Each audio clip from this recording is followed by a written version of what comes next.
The lesson. Oh yeah.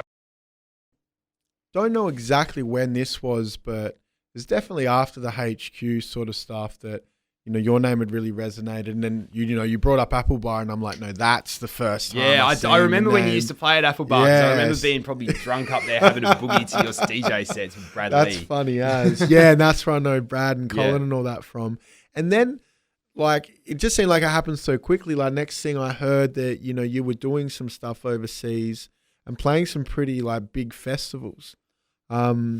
I mean, in regards to the festival circuit, I mean, what are some of the biggest and most memorable festivals that you've done? Yeah, I mean, I was lucky enough to be able to play and do the national circuit with Future Music and Stereosonic when they were coming through, and that was awesome. You know? So what years did you do them? I reckon it was 2014, 2015, I think. Oh, so you did back-to-back years? Yeah, I did back-to-back For both years. Futures and Stereos? Yeah. There was one year, like I did play, I think the year before, the 2013, but that was just in Adelaide. But yeah, that was over those 2 years. And then, so tell us a little bit about those, because I mean, I remember personally, I did a Future Music Festival in 2010. I remember thinking, like, the fuck am I doing here? Like, I rocked up, I'm like, I'm a hip hop dude. But there was a guy called Spank Rock who was like he's EDM, but yeah, hip-hop. I know Spank Rock. Yeah, so he requested, he was just like, I need a hip hop DJ. Yeah. They booked me. And that was the first, I think that was the first and the only time I've been to Futures. But obviously from, you know, being in the loop a bit, like those are huge festivals. Yeah, in hindsight, you know, those festivals were like, the fact that they happened, like, I don't think they'll ever happen again. Like, those big mainstream festivals with all those artists and stuff, like, just from a money perspective, they're impossible now.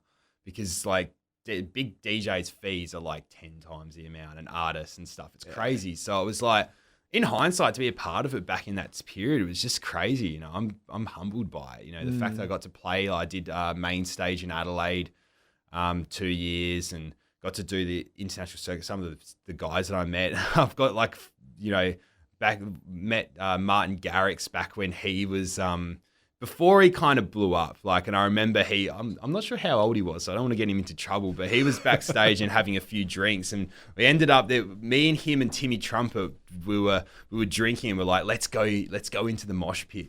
So Martin Garrix is about 20 feet in the air climbing over this fence. I'm like, oh my God, if he dies, like, it's all over. Like, so he climbed over this fence. Me and Timmy just kind of followed him, and we just, like, ran into the center of the mosh pit. I can't remember who was playing. I think it was because, like, Swedish House or, like, one of those guys or something like that. Yeah, Steve right. Angelo maybe. And that was one of the memories I remember from that. That was in Sydney though. Stereosonic or Future, I can't quite remember, but it was the first year when Martin was, like, on the circuit, and it was kind of like, probably he probably wasn't old enough, but he wasn't drinking. He was drinking water.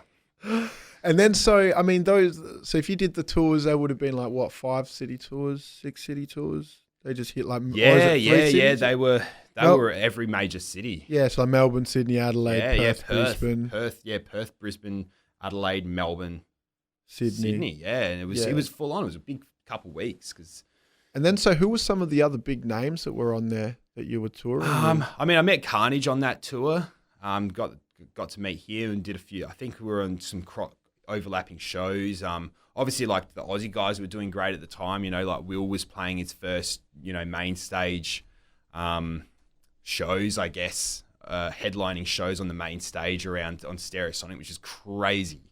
Like, you know, so he was doing that, and we were all sort of on that tour. I think Slice and Dice was on that. They're the local guys. I think Dara Tiger Lily was on one of the runs.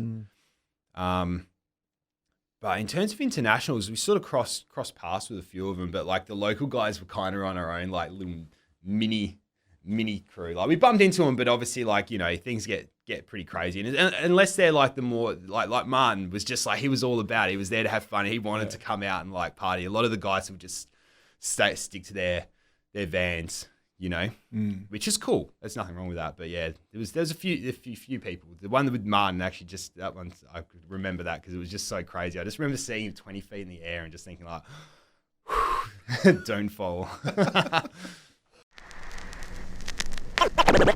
the lesson. 927.